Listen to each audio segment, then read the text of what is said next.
Au bord de l'eau. Page 400. Partie 101. Chapitre 16. Assez de détails oiseux. Bref. Ils cheminèrent ainsi pendant 14 ou 15 jours.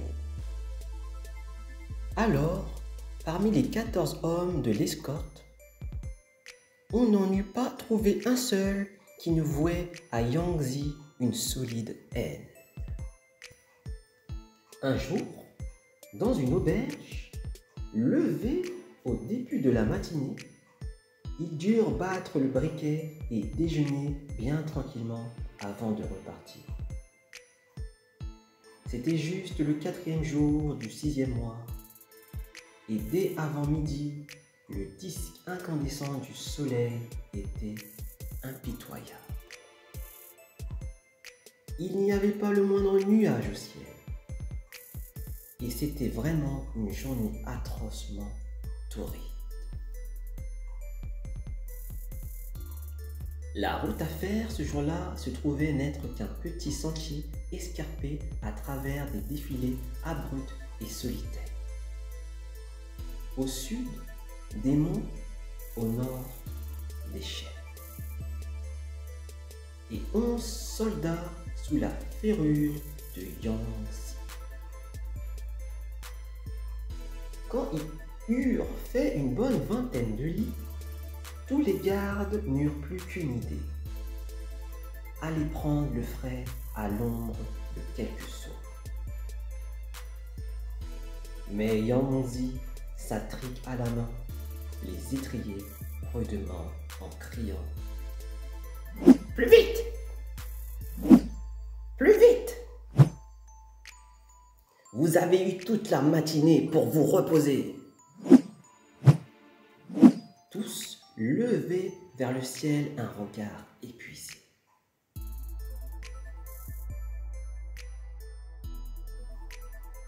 Pas le plus infime nuage à l'horizon.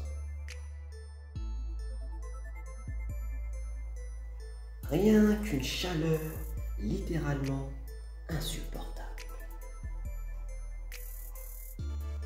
Yangzi poussa sa troupe sur une petite route écartée, en pleine montagne.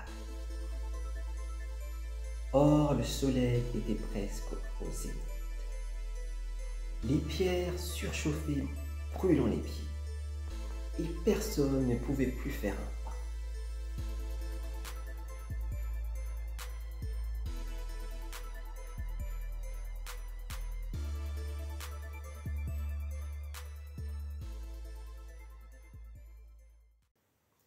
Par une chaleur pareille, dirent les gardes, est-ce que ce n'est pas nous faire griller vifs? Yangzi ne répondit que par des hurlements. Plus vite!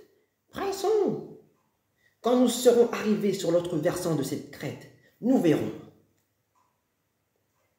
Marchant alors les yeux tendus vers cette crête, les 15 hommes firent l'ascension à toutes jambes.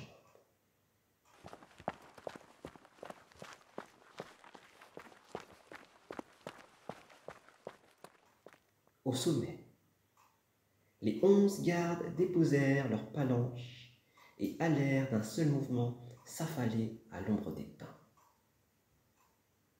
Yangzi survint. « Misère !» s'exclama-t-il. « Où vous croyez-vous donc pour venir prendre le frais ici? Debout, en route et vivement !» Cette fois, ils regimbèrent. « Coupez-nous en 7 ou 8 morceaux si vous voulez. Nous ne pouvons plus faire un pas. » Yangzi leva sa trique de rotin et martela à tour de bras leur caboche. Si certains se levèrent, d'autres soupirèrent définitivement. Et tous les coups du monde n'y firent rien. Or, Alors voici que les deux contrôleurs et le vieux surintendant parvinrent à leur tour au sommet de la crête. Ils étaient absolument à bout de souffle et eurent tout juste la force de se jeter sous un pin pour reprendre haleine. Voyant que Yangzi pelotait les soldats, le vieux surintendant intervint.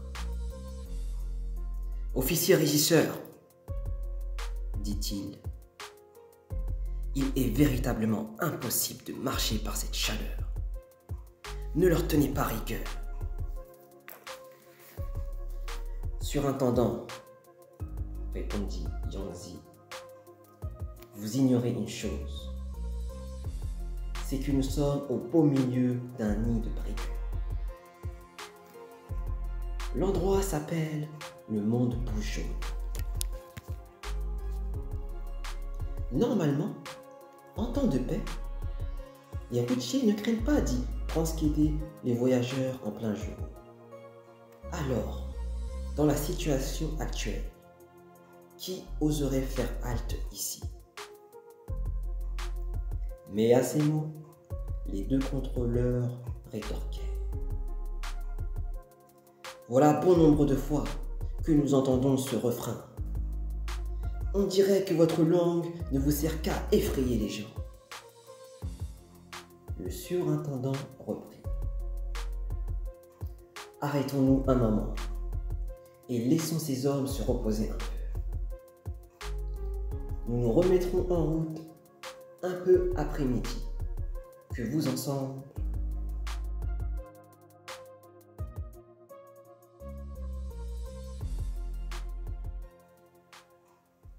Vous non plus, dit Yangzi. Vous ne comprenez rien à rien. Comment faire une chose pareille? De l'autre côté de la crête, il faut redescendre encore pendant 7 ou 8 lits, sans âme qui vive. Rendez-vous compte que s'arrêter dans ces lieux serait pure folie? Le surintendant s'obstina. Eh bien, dit-il, moi, je reste un peu assis avant de repartir. Prenez, vous, les devants en faisant avancer les hommes. Yangzi leva son bâton et gronda. 20 coups de trique à celui qui ne se remet pas en route. Tous les gardes protestèrent en chœur, et l'un d'entre eux plaida leur cause. Capitaine, nous portons des charges de plus de 100 livres, ce qui est autre chose que marcher les mains vides, comme vous. Vraiment, c'est traiter les gens comme des bêtes. Même si le chancelier Liang en personne venait nous surveiller, il nous laisserait placer quelques mots. On voit bien que vous ne connaissez pas la souffrance. L'homme avait mis toute son ardeur dans ce prêche. Mais il fallut néanmoins essuyer les rebuffades de Yangzi. Tas de brutes que vous êtes! Vous avez donc décidé de nous faire mourir de rage. Eh bien, si vous ne comprenez que les coups. Brandissant sa trique, il se remit à les frapper de plein fouet.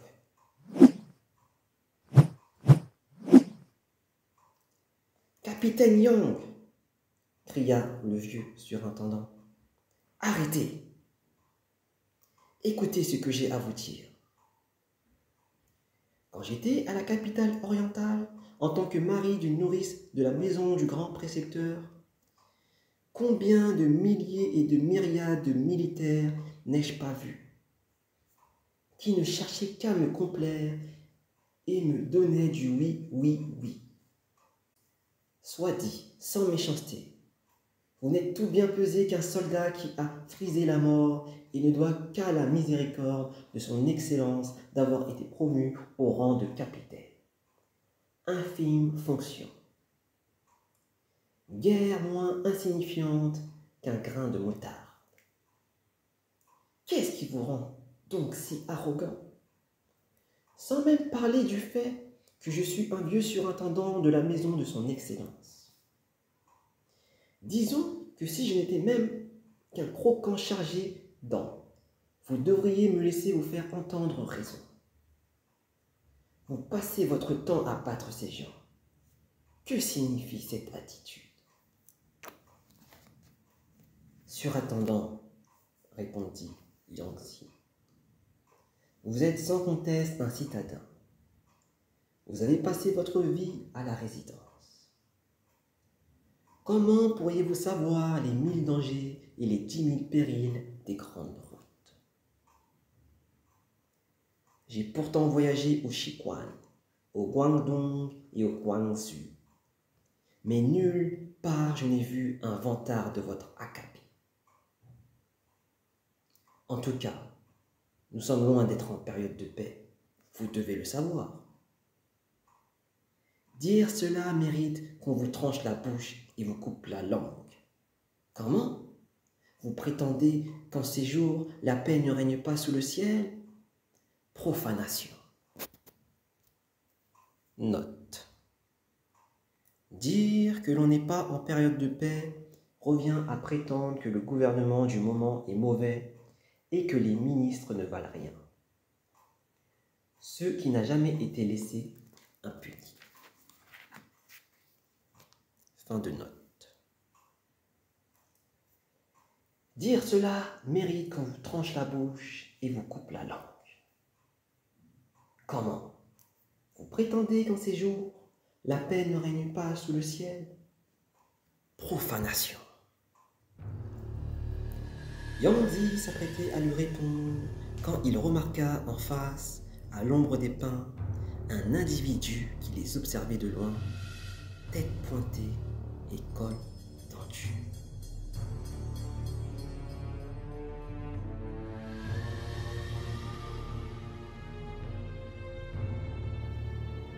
Ah, qu'est-ce que nous disons?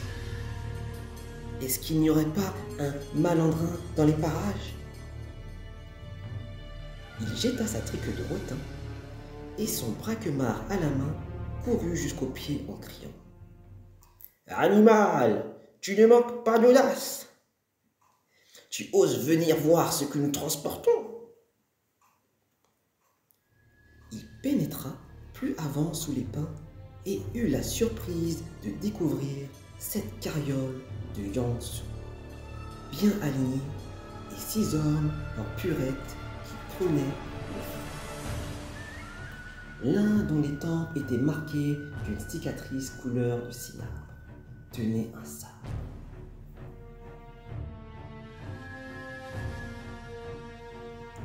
Comme Yangtze s'approchait, les 7 hommes crièrent tous à la fois: Allah! Et se levèrent d'un bond. Oh là, vous autres, qui êtes-vous?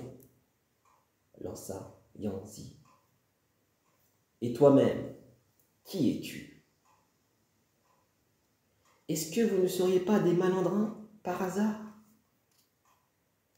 Ils rétorquèrent en chœur: Tu inverses les rôles. Nous sommes de modestes regrattiers. Où veux-tu que nous trouvions de l'argent pour toi? Note. Xiao Ben Jingji. Regrattier. Petit marchand ou colporteur. Fin de note. Ils rétorquèrent en chœur: Tu inverses les rôles. Nous sommes de modestes regrattiers. Où veux-tu que nous trouvions de l'argent pour toi? Ah, vous êtes des regrattiers. Et vous croyez sans doute que nous sommes des riches marchands. Allons, franchement, dirent-ils, qui es-tu? Dites-moi d'abord, vous, d'où vous venez? Nous sommes 7 frères natifs de Haozu, qui allons vendre les jujubés à la capitale orientale. Notre route passe par ici.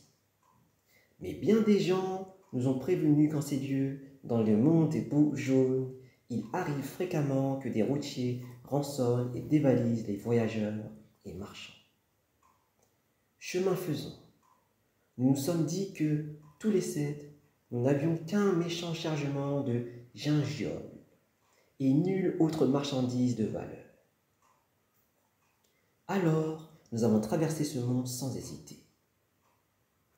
Une fois au sommet, n'en pouvant plus de cette chaleur, nous sommes venus faire une petite halte dans ce bois en attendant la fraîcheur du soir pour repartir.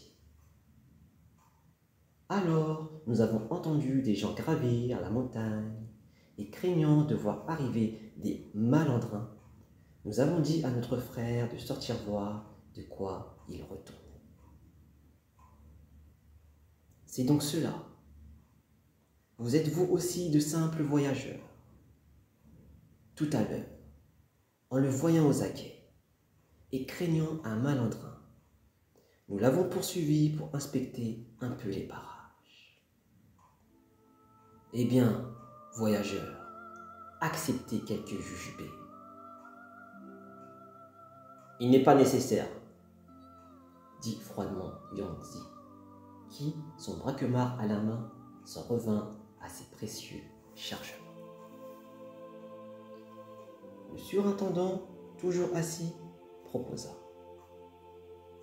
Puisqu'il y a des bandits, allons, partons d'ici. Nous croyons qu'il y avait des malandrins, expliqua Yangzi, mais en fait, il ne s'agissait que de marchands de jujubés. Le surintendant fit la moue et ajouta. Si tout ce que vous disiez tout à l'heure s'était avéré, tous nos hommes seraient déjà défunts. Inutile de se quereller. Tout ce que nous voulons, c'est arriver sans encombre. Voilà. Pour le moment, reposez-vous. Et quand il fera moins chaud, nous continuerons. Tous les gardes étaient hilares. Yangzi ficha lui aussi son braquemar en terre et alla s'asseoir seul sous un arbre pour se reposer.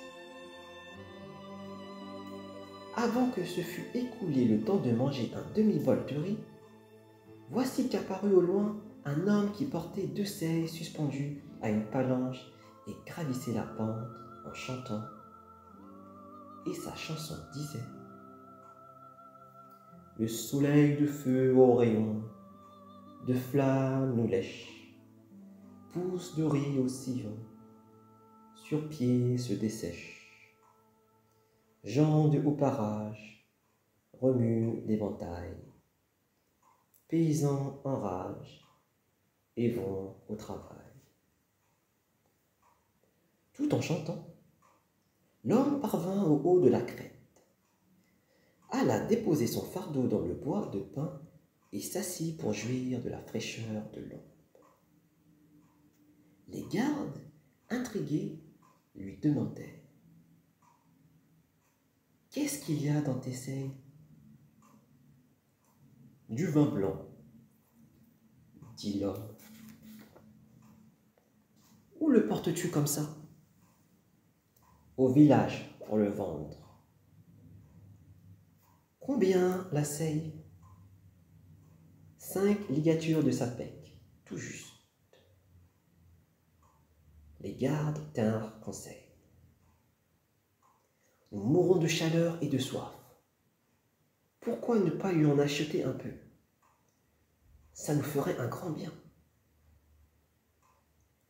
Ils se cotisèrent, mais Yangzi, voyant leur manège, intervint.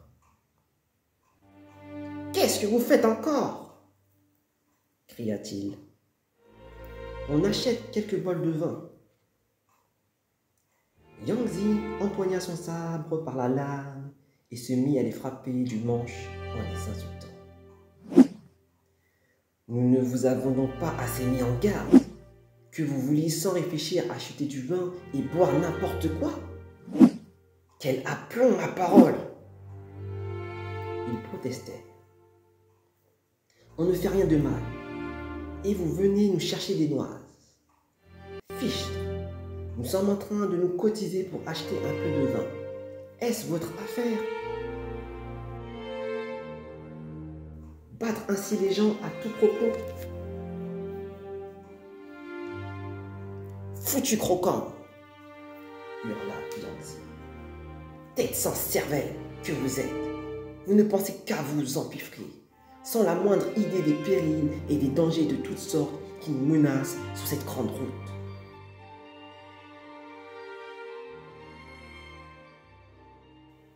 Combien de braves ont déjà été terrassés par des drogues stupéfiantes? Le porteur de vin, regardant Yangtze dans les yeux, ricana et dit: Eh bien, voyageur, vous manquez sérieusement de clairvoyance. Heureusement que je ne vous en ai pas vendu, puisque vous nous faites ce discours de poltron.